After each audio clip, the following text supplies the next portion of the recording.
Hi, Divination Academy. So yes, this is psychic sensitivity through mindfulness. If anybody can't hear me, just let me know. I'm going to try to keep up with the comments as we go here. But my name is Professor Danielle. I am an empath coach and a healer. I have a healing center in Pennsylvania where I do different types of healing modalities. I also do shadow work. Like I said, I work mostly with empaths and also do tarot and astrology. So if that's anything that interests you, please feel free to reach out for me. Thank you so much. Hi, TG. I hope I said that right. Okay, so if all this goes as planned, this should be about a 10-week course. I just want to kind of like run you through so you know what to expect. So you should probably have a notebook or just like something to keep track of what we're doing, or like a little binder where you can like print all these handouts and everything too. And I'll give you different handouts every week. I also have a YouTube channel, so you'll be able to get to each of these exercises that we're practicing today, like to practice them on your own. I will also link them in the comments, probably after the class, because that took like way too long. And then, and different meditations and mindfulness practices too, I will put up on the YouTube channel or link them somehow. I'll figure out how to do that. Okay, so week 1 will be all about mindfulness, goals of practice, everything like that.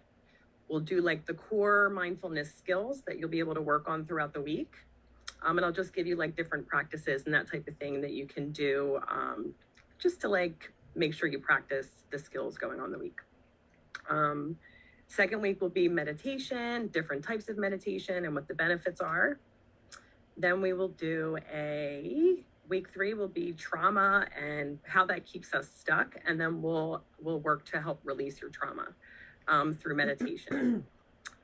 And week 4, we'll get into like exercises and like more fun stuff. So we'll do like prayer braids, focus and attention practicing, journaling, art journaling.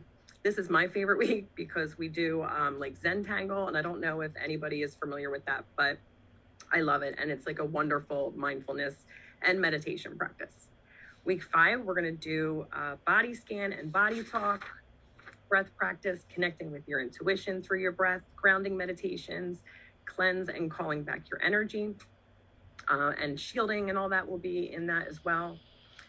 Week 6 will be a meditation to open up your third eye, psychic awareness meditations for inside your body and outside your body. We'll talk about some different tools you can use to build your intuition. And week 7, we will be meeting your guides or whatever other deities you decide to work with. We will work with your soul and your higher self, and we'll get signs for yes and no so you can start to build that communication. I'll also teach you muscle testing. We'll start also creating a symbol library, and that'll be like how you're going to communicate with your guides or deities. Week 8, we will do clairvoyance exercises, and we'll do like some Zener card exercises. We'll jump into Akashic records. Week 9, we'll do clairaudient and clairsentient exercises. And week 10, we will do visualization, manifestation, and transmutation. So I'm like definitely open to questions or anything too. So if anybody wants to reach out for me for any clarification on anything, or you could post in the comments any questions you have. So I'm going to attempt to share my screen here.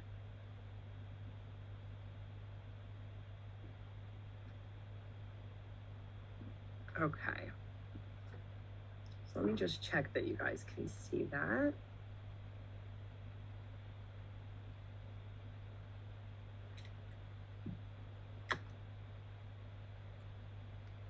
Okay, perfect.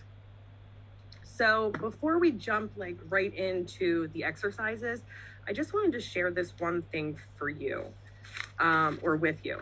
So because most of you are probably empaths as well.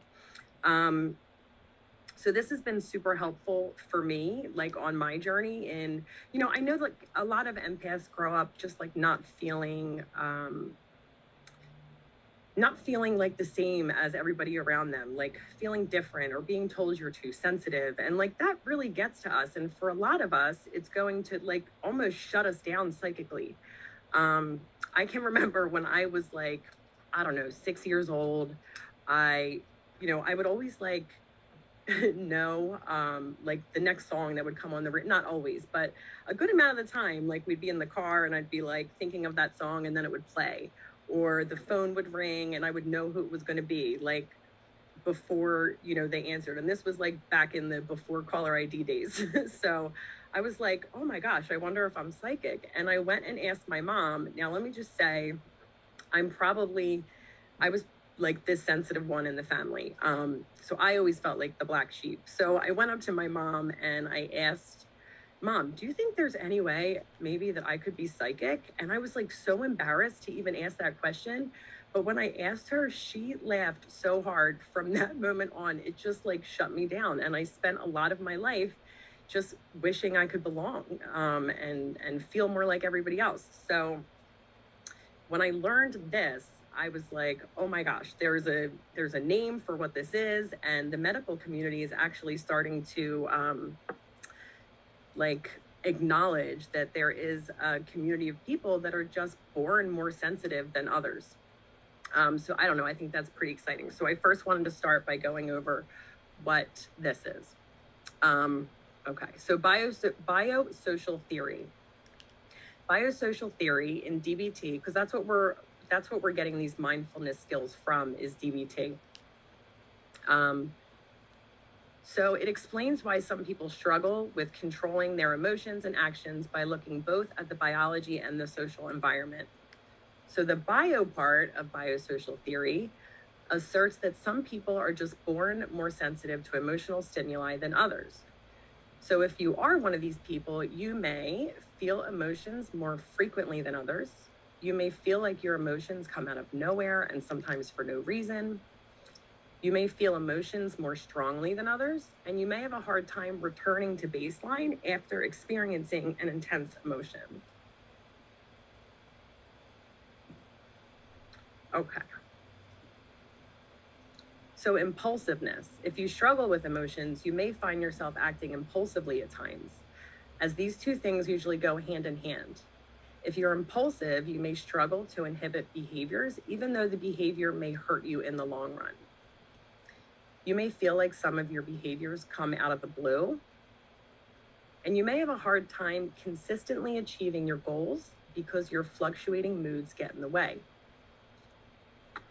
You may also struggle to control behaviors that are linked to your moods. Emotional sensitivity. So it can be a relief to know that there is nothing wrong with you. You are just wired differently. The DBT biosocial theory asserts that some people come into the world with a genetically predispositioned to feel things more strongly than others. This is a good thing because it makes for passionate, creative, and sensitive people. So without emotionally sensitive people, we wouldn't have inspiring paintings, we wouldn't have beautiful poems, or music that moves us to tears. We also probably wouldn't have activists and healers of all sorts in the world. So biosocial theory helps relieve some of the shame and isolation that you may feel if you react to being an emotionally sensitive or impulsive person. So the social part of biosocial theory looks at the influence environment plays in shaping one's experience of emotions. So growing up in an invalidating environment is a key factor that negatively influences people who are wired to feel things deeply. So you might want to know what an invalidating environment is. An invalidating environment is a family that regularly sent you the message, directly or indirectly, that there was something wrong with your emotions, or that your emotions were being ignored and you were expected to manage them alone. Some examples here. So it could be like little tolerance for a child's emotions, or saying things like, you're the only one that's upset over this, so stop crying, or you're too sensitive, or get thicker skin is one that I heard a lot. Or communicating to the child that his emotions are inappropriate, such as ignoring the child crying or saying things like, stop being such a baby. Also not helping the child deal with emotions or showing them how to. Telling a child that some emotions are wrong, bad, or stupid, even if you're joking, can also go into this or cause this. So when your emotions are repeatedly invalidated, when you're young, you learn to mistrust your feelings and to judge them as being bad and wrong. You also learn to escalate or intensify your emotions to get help, because you got the message growing up that unless you get really, really upset or really, really angry, others just won't respond to you. So biosocial theory in DBT is not meant to blame parents and caregivers who are doing the best that they can. A parent may not know how to validate a child's emotions because they never received any validation themselves. And this is usually the case from what I've seen. Parents who are under a lot of stress may be unable to respond consistently to a sensitive child's emotions as well. And if a parent is mentally ill or an addict, they are experiencing out of control emotions and behaviors themselves, and they can't attune to the child's emotional needs. So I hope that helps you not feel different and not feel, like something's wrong with you for being more sensitive than other people. It's actually a superpower, and we're really going to get into how we can make that a superpower throughout this course. Okay, so we're going to start with what is mindfulness.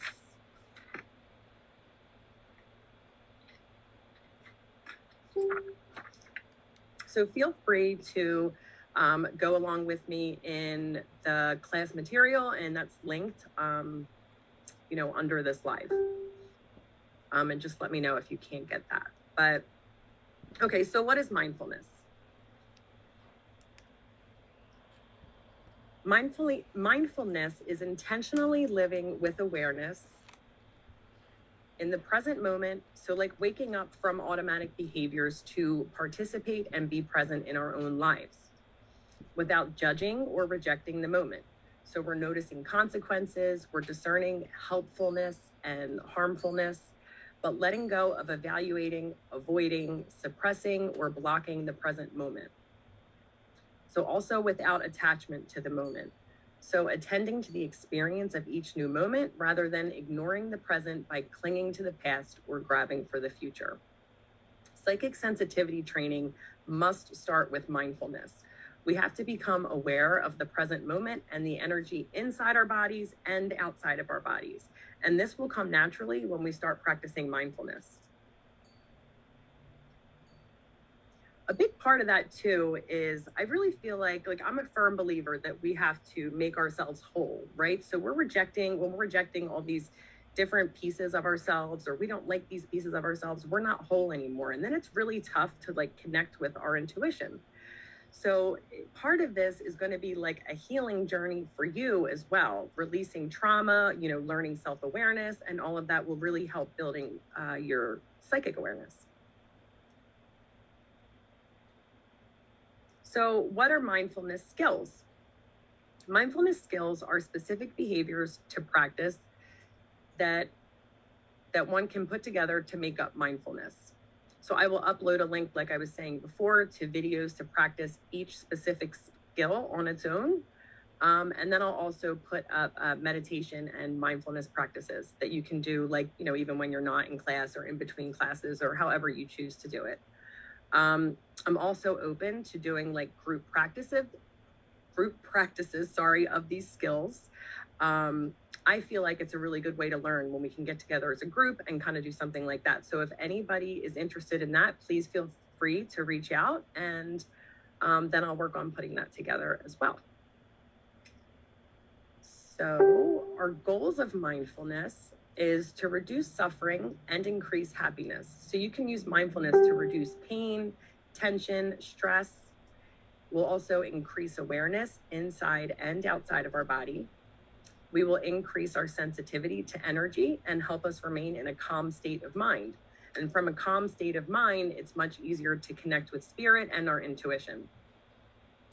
We're going to increase our attention and control of our mind and experience reality as it is in each moment, non-judgmentally and with an open mind. So what would mindfulness practices be? So let's see. So this was supposed to say mindfulness, not my fitness. Okay. Mindfulness and meditation skills are a great mindfulness practice, and they can be practiced anytime, anywhere, while doing literally anything. It's just intentionally paying attention to the moment without judging or holding on to it. That is all that is needed. Meditation is practicing mindfulness and mindfulness skills while sitting, standing, or lying quietly for a predetermined period of time. When we're meditating, we're focusing our mind. So for example, we'll focus on bodily sensations, emotions, thoughts, and we're just going to we can also do awareness meditations where we're just going to pay attention to the things that are coming through our awareness, but we'll get more into that next week. Mindful movement also, and I think this can also be looked at as a meditation as well, but anything where you can kind of shut out the world around you and zone out.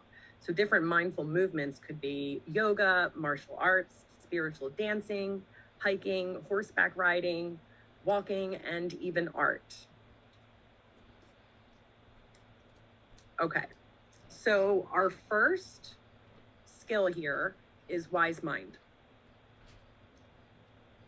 Okay, so there are three states of mind that we can be in at any given time. So we have rational mind, emotional mind, or wise mind. So the goal here is to remain in wise mind.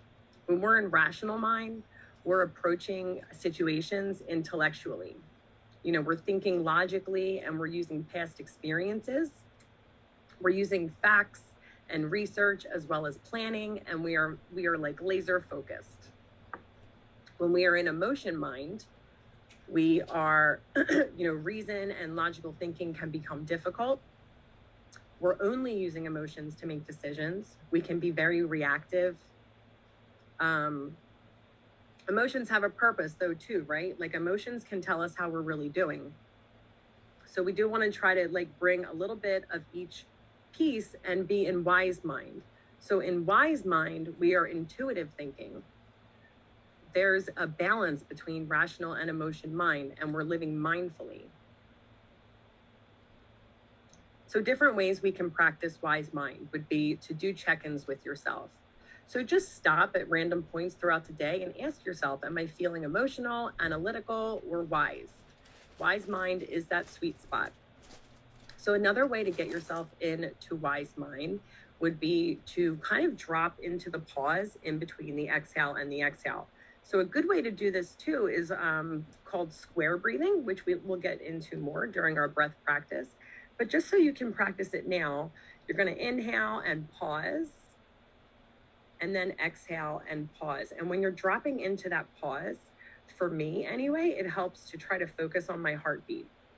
So it almost gets me into that state. Like if I am feeling my heartbeat, then I know I'm in the present moment, in the wise mind, and I'm psychically open and where I need to be. You can also do, when you're doing that too, I just thought, if you count in for 4, hold for 4 and feel for your heartbeat, and then breathe out your mouth for the next 4, and then hold for 4 again, feeling for your heartbeat. But like I said, there'll be practices for that going forward. So different wise mind practices. So we can also expand your awareness. So breathing in, focusing on your center, and then breathing out and staying focused on your center. And then we can also expand the awareness to fill your whole body, expand your awareness to fill the whole room. And you can do that as much as you want. You can expand your awareness to reach the whole town that you're in, or the state that you're in, or the whole world. So we can focus on your breath and notice the feeling of how the air feels when it enters your nose. How does it feel when you breathe out? Breathing in and asking yourself, is this wise mind? And then breathing out and listening for the answer. So reason, analytical, emotion, or wise mind. So I want you to grab your journal or your notebook, or feel free to type it in the comments as well. And just give me an example of something that happened this week where you were in analytical mind. And then think and give me an example of when you were in emotion mind. After you do that, then I want you to just think about how these interactions could have gone differently if you were in wise mind. And then give me an example that you used wise mind this week. So like I said, feel free to write this in the comments, or you can do this just for your own personal practice and have a notebook or journal for this class. But this is a really helpful practice. Sometimes it just helps us to like really actually think about it. It seems a lot easier. It's interesting, like all these practices, they seem so easy and they seem so like, duh, of course you should do this. But when you go to actually do it, it's like, oh my gosh, that's a lot harder than I thought. It's funny.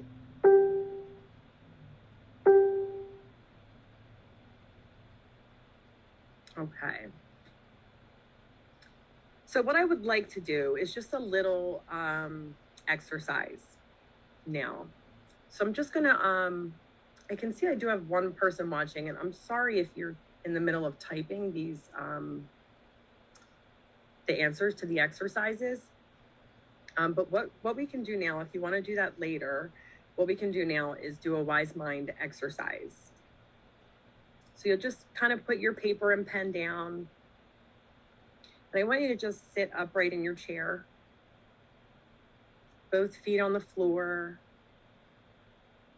and sitting up tall. And this exercise is called the stone flake on a lake. And this is a really good way to kind of calm you down and bring you back to wise mind. So just start by taking a couple deep breaths.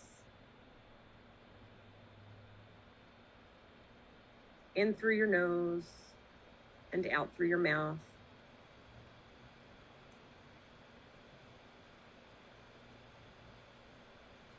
And if you can, just start making that out breath longer than the in breath.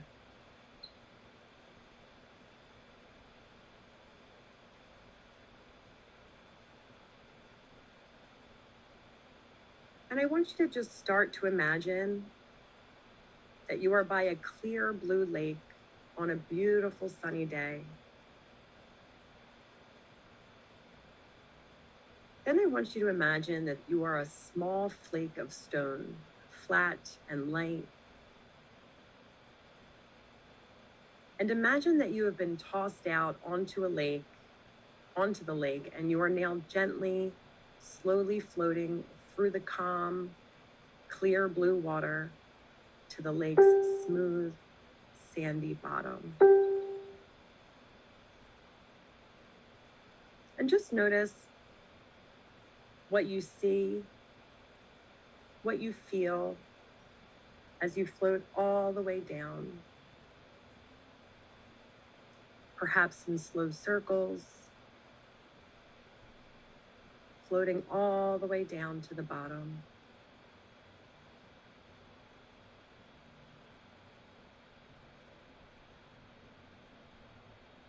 And as you reach the bottom of the lake,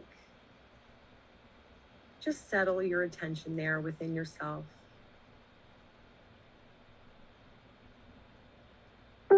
Just notice the serenity of the lake.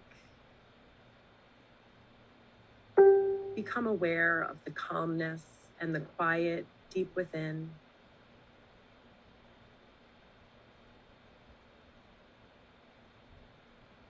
And as you reach the center of yourself, just settle your attention there. And just notice how it feels, really being in touch with who you are, with the center of your being.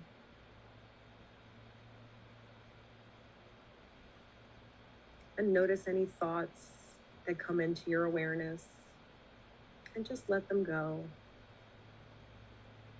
And just enjoy this feeling of this calm, peaceful feeling.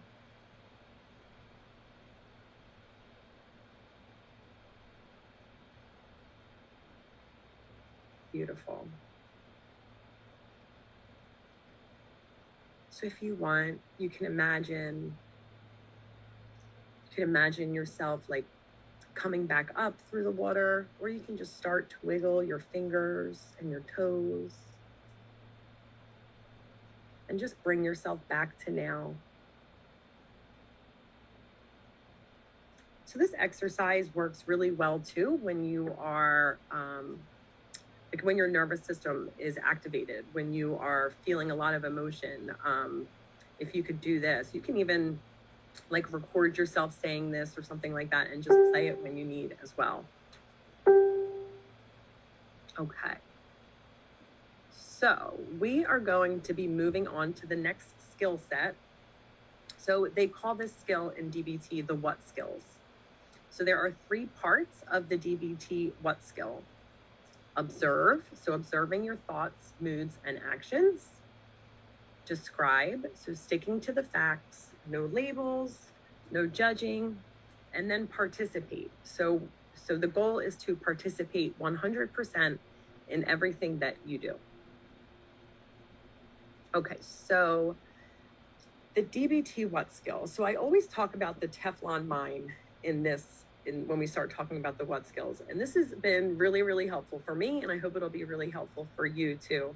But you know, like the Teflon pans, like the frying pans and all that with the Teflon coating, and nothing ever sticks to it, right? Like the food just slides right off. So this is what I want you to try to make your mind, right? Like, so we don't want to let things stick. If somebody says something to us that we don't like, or it doesn't feel good, we just want to let it slide right off. We want to use a Teflon mind. So another part of this is no labels. So my goodness, labels. I just feel like they are just never a good thing. You know, doctors try to label us with all these different things. And then once we get these labels, it's really hard for us to pull ourselves out of that. Like we start to identify as this thing, or, you know, for what we're talking about now, we'll start to identify with that emotion.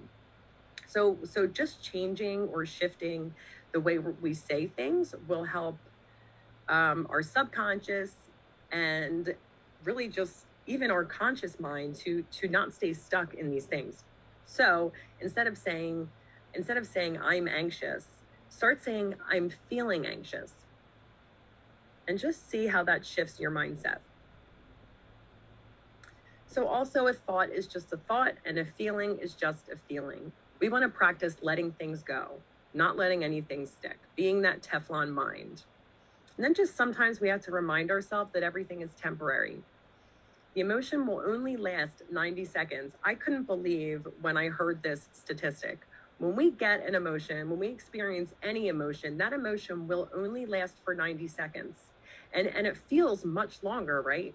That's because our inner monologue, our narrative, keeps us stuck because we're past the emotion. Oh, no worries. Thank you so much for coming back.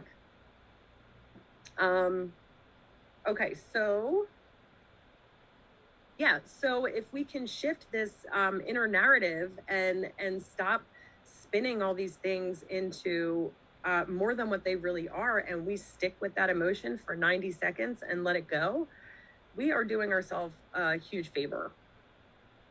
Okay. So just to put this kind of into perspective, into like a situation that you can understand, we're going to use, let's just pretend that we are at a beach and we're flying a kite. It's a beautiful sunny day. What would we observe about this situation? We would be observing the kite, the clouds, the wind, the warmth, the salt air, the sand, your heartbeat, your joy. Sometimes when you're observing too, it helps to like think of it as like being outside of your body, like you're an outside person observing, like then what do you see? So then describing, you can describe the colors of the kite. You can describe the sky and the clouds, the sound and the sight of the wind and the sand and the water, the feeling of peace and joy and even frustration. And then participate. So wiggling your feet in the sand, wading in the water, gathering shells, building a sandcastle, flying the kite. So something I always thought that was really funny with describing too.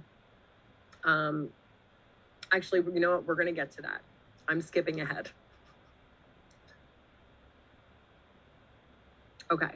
So for your practice for these skills, I want you to, in your journal or in the chat, just observe your emotions and your inner dialogue from outside of your body.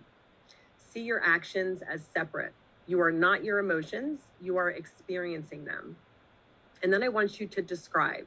So something that you see in front of you right now, describe that thing with no judgment. This is much harder than it looks, let me tell you. And then participate. So find a simple activity this week and be fully present even when you don't want to be. So I feel like these types of or the participation thing, I always find most helpful in doing these things where we're normally on autopilot, right? So mindfulness is the opposite of autopilot.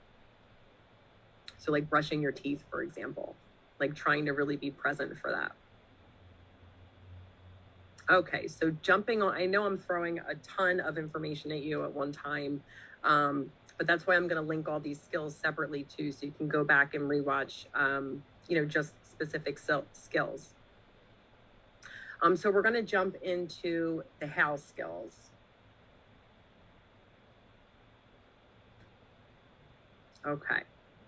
So the first how skill we're going to talk about is just called one mindfully. So being completely present in this one moment, doing just one thing at a time. So while you're doing this, though, just notice the desire to be half present, to be somewhere else, to go somewhere else in your mind, to do something else, to multitask, and then come back to just one thing at a time. When you're eating, eat. When you are walking, walk. When you are worrying, worry. When you are planning, plan. When you are remembering, remember. So also letting go of distractions.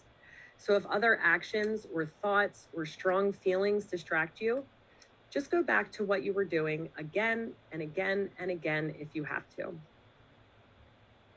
So also concentrate your mind. If you are doing two things at once, stop.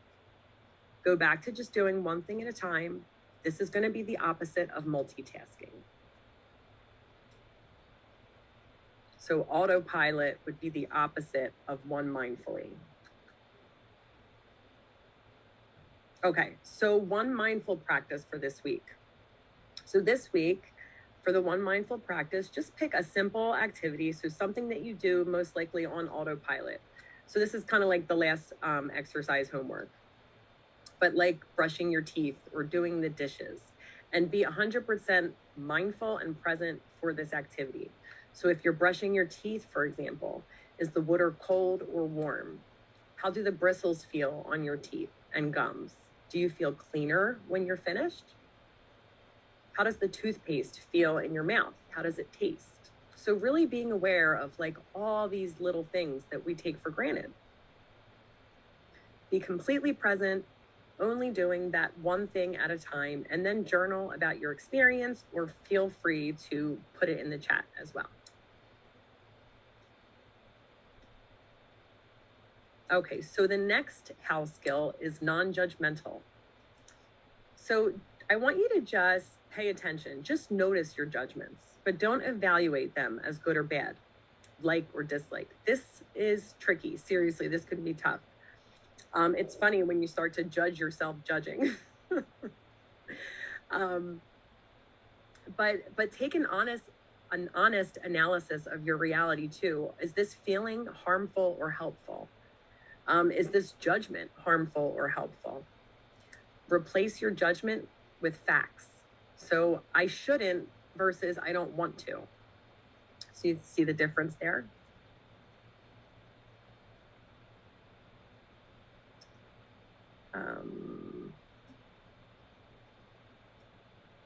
Okay. Here we go here. So,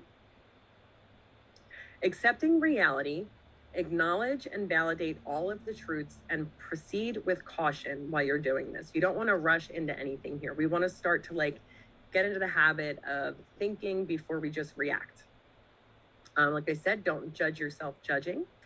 And if you find yourself judging, just try to use that Teflon mind and breathe, deep breaths, and just remind yourself it is what it is. This is not going to last forever. If you stick with that emotion, it will only last 90 seconds. So for your non-judgmental practice, I want you to describe something that happened today non-judgmentally by sticking to just the facts. So keep all of your emotion and feeling out of this. Like I said, this can be pretty tough to do. And if this is something that you guys want to like do a group practice on, let me know. I would love to put that together. Okay.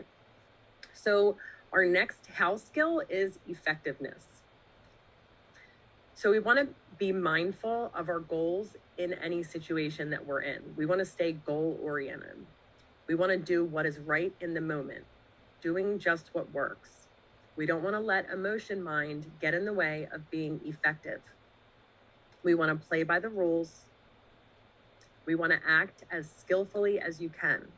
Do what is needed for the situation that you are in, not the situation you wish you were in, not the one that is fair and not the one that is more comfortable. We want to let go of our willfulness and sit on our hands if we need to.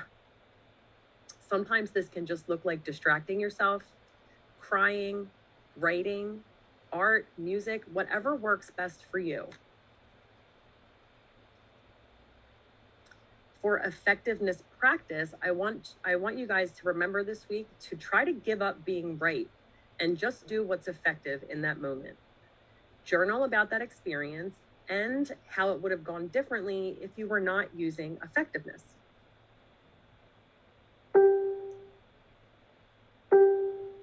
Okay, so I just wanted to get into like the spiritual perspective of mindfulness. So mindfulness can be practiced for psychological reasons or for spiritual reasons. A spiritual perspective on mindfulness includes this is included for those where spirituality is a very important part of your life, and I imagine that would be mostly everyone here. Mindfulness practice is very old and arising initially from spiritual practices across many cultures. It also has a modern day presence in many contemplative prayer and meditation practices. So practicing loving kindness, and that's a meditation we'll be doing next week.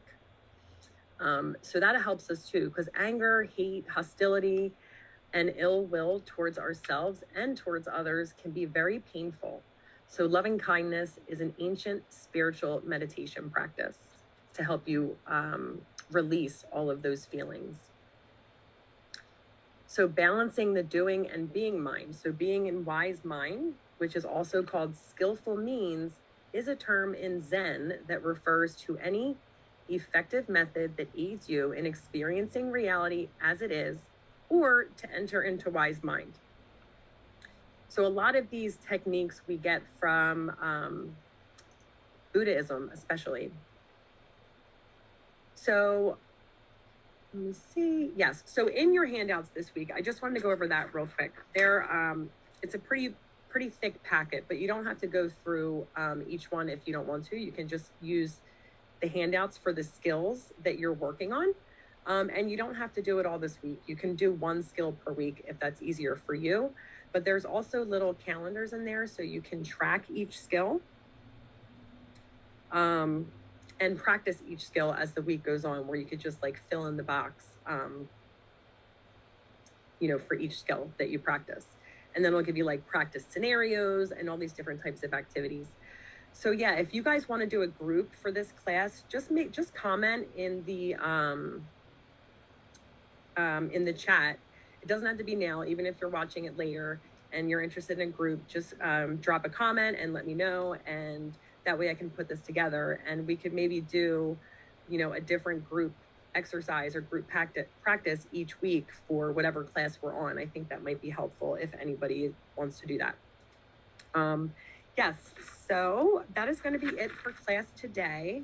I think I covered anything. So if there's any questions at all, like I said, you can reach out to me or type your questions in the comments and I will answer them as they come in. Thank you guys so much. I hope you enjoyed the class and I would love to hear what you thought. So yeah, post that in the comments too. Thank you so much, guys.